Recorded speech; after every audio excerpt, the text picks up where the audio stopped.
เทคโนโลยีเปลี่ยนโลกที่จะมาในปี 2020 และจะเปลี่ยนวิถีชีวิตของเราไปมหาศาลเลยค่ะปี 2020 นะคะนอกจากจะเป็นปีที่เลขสวย 2020 แล้วใช่ไหมคะยังเป็นปีที่วงการเทคโนโลยีเนี่ยหลายๆเจ้าเขาออกมามาร์กว่าเป็นปีสำคัญที่จะเกิดการเปลี่ยนแปลงหลายๆอย่างวันนี้ค่ะเฟื่องก็เลยจะขอมาสรุปให้เห็นภาพกันชัดๆเลยนะคะว่า 2020 ปีหน้าจะมีอะไรที่จะมาเปลี่ยนแปลงชีวิตของเราบ้างบอกเลยว่าแต่ละอย่างเนี่ยปฏิวัติวิถีชีวิตของเราไปอย่างแบบเต็มที่แน่ๆติดตามกันเลยค่ะ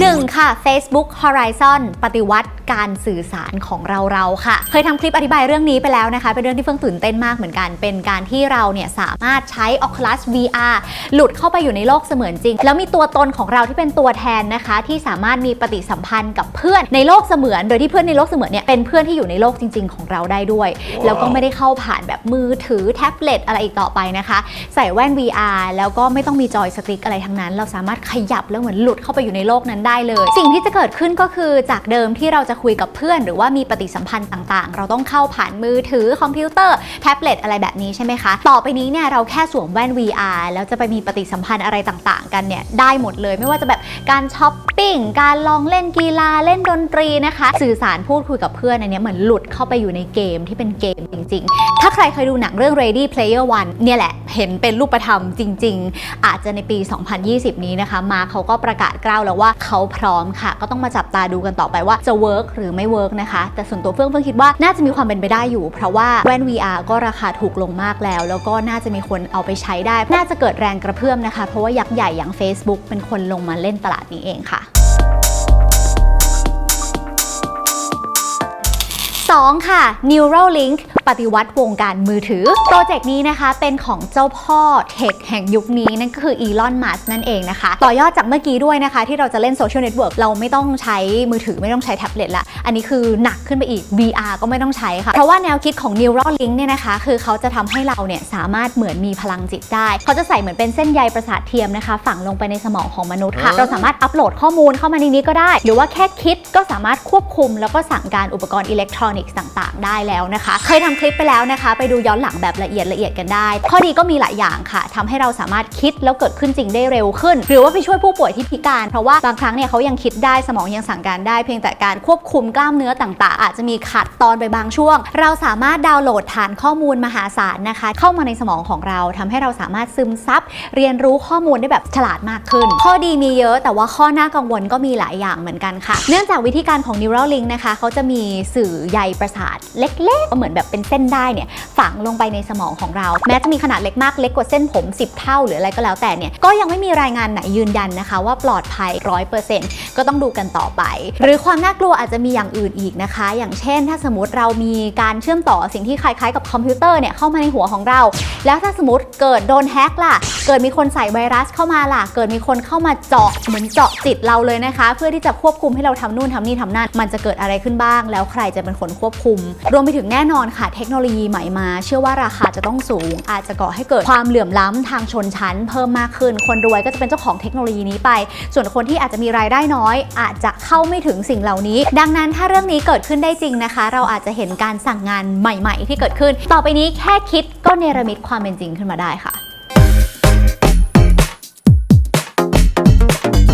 3. Libra ค่ะปฏิวัติวงการการเงินโลกข่าวนี้นะคะพอออกมาก็ฮือฮาแล้วก็คนให้ความสนใจมากๆเพราะเขาคือสกุลเงินดิจิทัลที่นำโดย Facebook แล้วก็องค์กรอีก27 รายนะคะมาร่วมกันทำสิ่งนี้ให้เกิดขึ้นถามว่าสำคัญยังไงนะคะสำคัญตรงที่ว่าก่อนหน้านี้เรามีกลุ่มคนกลุ่มหนึ่งที่เชื่อในระบบของบล็อกเชนแล้วก็คริปโตเคอเรนซีหรือว่าสกุลเงินที่เกิดขึ้นจากบล็อกเชนซึ่งมีความปลอดภัยสูงแล้วก็เป็นการกระจายอำนาจค่ะก็เกิดจากคนที่อาจจะไม่เชื่อในระบบของธนาคารอะไรอีกต่อไปนะคะการที่มี Libra ซึ่งหัวหอกในการทำเรื่องนี้คือ Facebook เนี่ยจะทำให้เรื่องนี้กลายเป็นแมสมากขึ้นแล้วก็ Libra นะคะเขาเป็นเหรียญประเภทที่เรียกว่า stable coin หรือว่าเหรียญที่มีมูลค่าค่อนข้างคงที่ความผันผวนแทบจะเป็นศูนย์เลยนะคะไม่เหมือนกับ Bitcoin ที่เราอาจจะมองมันว่าเป็นการเก็งกำไรราคาผันผวนตามตลาดตามอุปสงค์อุปทาน demand supply ใช่ไหมคะแต่ว่า Libra เนี่ยจะเป็นเหมือนสกุลเงินใหม่ของประเทศใหม่ที่ชื่อว่า Facebook หรือว่าองค์กรของเขาที่ร่วมกันอยู่ตรงนี้นะคะ ดังนั้นถามว่าใครหนาวบ้างหลายๆอย่างเลยค่ะ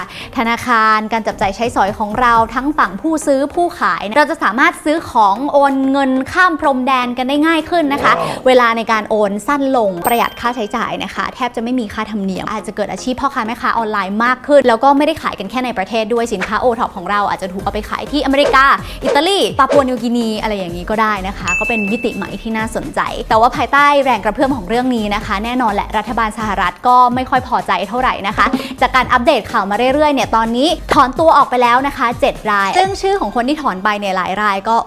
ก็ใหญ่เหมือนกันนะ Visa Mastercard PayPal eBay นะคะแล้วก็อีก 2-3 อันต้องจับตาดูกันต่อไปว่าทิศทางมันจะไปทางไหนนะคะเขาต้องการให้เกิดแรงกระเพื่อมของการเปลี่ยนแปลงนะคะเหมือนกับตอนที่อินเทอร์เน็ตเข้ามาแล้วปฏิวัติการเข้าถึงข้อมูลข่าวสารของประชาชนคนทั่วไปอาชีพใหม่ๆเกิดขึ้นอย่างเฟื่องเองก็เกิดขึ้นมาได้เพราะอินเทอร์เน็ตหรืออะไรแบบนี้นะคะ Libra ซึ่งเป็นคริปโตเคอเรนซีเนี่ยจะมาทำแบบเดียวกันคือกระจายความเท่าเทียมของการเข้าถึงบริการทางการเงินให้กับคนทุกหย่อมย่าเช่นเดียวกันมีเงินน้อยก็กู้ได้โอนกันเล็กๆน้อยๆไม่ได้จำเป็นจะต้องแบบมีเครดิตเดินไปปุ๊บโดนคนที่แบงก์มองหัวจดเท้าอะไรเงี้ยไม่มีนะคะ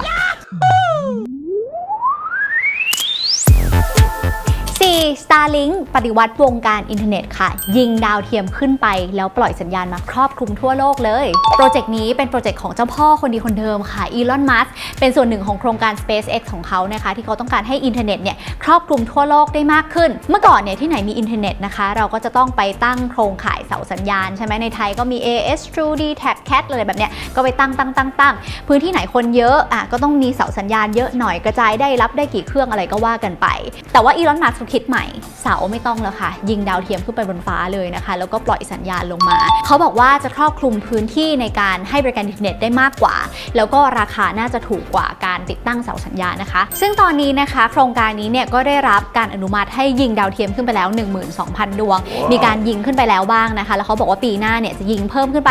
6-8 ดวงแล้วก็ภายในปลายปีอาจจะแบบยิงเพิ่มไปเป็น24 ดวงเท่านั้นยังไม่พอค่ะเขาบอกว่า 12,000 ดวงเนี่ยอาจจะยังแบบจิบไม่พอเขาขออนุมัติเพิ่มอีกแบบเป็น 30,000 ดวงนะคะก็เป็นความตั้งใจจริงของอีลอน มัสก์นะคะที่อยากจะให้แบบโครงข่ายอินเทอร์เน็ตครอบคลุมทั้งโลกแล้วก็ไม่ได้มีแค่อีลอน มัสก์คนเดียวเท่านั้นนะคะที่เชื่อในเรื่องนี้บริษัทใหญ่ๆเจ้าอื่นๆอย่างเช่น Amazon Google Facebook ก็มีแนวคิดคล้ายๆกันค่ะกับการที่ปล่อยสัญญาณจากบนฟ้าบ้างอะไรบ้างดังนั้นก็น่าจับตามองค่ะว่าในอนาคตการตั้งเสาสัญญาณอาจจะหายไปก็เป็นได้ค่ะและสุดท้ายค่ะข้อ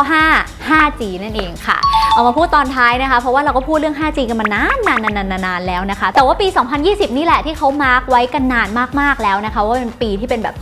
ว่า4G จะแบบหายไปเยอะแล้ว 5G เกิดมาขึ้นเยอะขึ้นจริงๆนะคะก็จะมาเติมเต็มส่วนต่างๆของชีวิตของเรามากมายนะคะไม่ว่าจะเป็นรถยนต์ไร้คนขับเทเลเมดิซินนะคะการแพทย์ทางไกลสมาร์ทซิตี้สมาร์ทฟาร์มมิ่งสมาร์ทเอเวอร์थिงจิงเบลทั้งหลายเนี่ยอาจจะมี 5G ขึ้นมาการสื่อสารแบบใหม่ๆนะคะ extended reality สามารถแบบเล่นเกมสตรีมจากคลาวด์ได้เลยอะไรอีกมากมายนะคะเพราะว่า 5G เนี่ยเขาก็มีความเหนือกว่า 4G หลายๆด้านอย่างเช่นมีความเร็วกว่า 4G ประมาณ 10-20 เท่าสามารถรองรับอุปกรณ์ได้มากกว่า10เท่านะคะความหน่วงต่ำมากๆตอบสนองแบบแทบจะเรียลไทม์กันเลยใช้พลังงานในการเชื่อมต่อน้อยลงถึง 90% นะคะทำให้แบตเตอรี่ของอุปกรณ์ต่างๆเนี่ยอยู่ได้ยาวขึ้นแล้วก็ย่านความถี่ในการใช้งานเพิ่มมากขึ้นค่ะจากเดิมเนี่ย 4G มีแค่3 GHz ใช่ไหมคะอันนี้เนี่ย 5G มาปุ๊บเพิ่มเป็น30 GHz เลยก็ย่านความถี่กว้างค่ะให้เลือกใช้ได้หลากหลายนะคะเหมาะกับการใช้งานที่แตกต่างกันไปค่ะประมาณนี้แหละค่ะเทรนด์หลักๆของบริษัทยักษ์ใหญ่หลายเจ้านะคะที่ออกมาประกาศพร้อมๆกันว่า 2020 นี่แหละจะเป็นปีที่ฉันจะลงสู่สนามจริงและให้ใช้ได้จริงนะคะซึ่งถ้ามันเกิดขึ้นจริงพร้อมๆกันแบบนี้เนี่ยก็น่าสนใจมากๆว่าเราจะต้องปรับตัวหลายๆอย่างเลยนะคะอาจจะมีอะไรใหม่ๆให้เราต้องติดตามเปลี่ยนแปลงแล้วก็รับมือกับเขาให้ทันนะคะดังนั้นก็มาก้าวเข้าสู่ปี 2020 ไปพร้อมๆกันนะคะมีอะไรน่าตื่นเต้นมา Dance the Future เริงร่าไปกับโลกอนาคตกับเราชาวละดานะคะ Ladies of Digital Age ไปด้วยกันค่ะวันนี้ไปแล้วค่ะทุกคนอย่าลืมกดไลค์ Subscribe G First สั่นกระดิ่งนะคะแล้วก็แชร์คลิปนี้ออกไปด้วยถ้าชอบนะคะอยากรู้เรื่องอะไรคอมเมนต์มาได้เหมือนเดิมนะคะเจอกันใหม่คลิปหน้าค่ะบ๊ายบายขอมีความสุขและสนุกกับโลกเทคโนโลยีโดยเฉพาะปี 2020 ค่ะ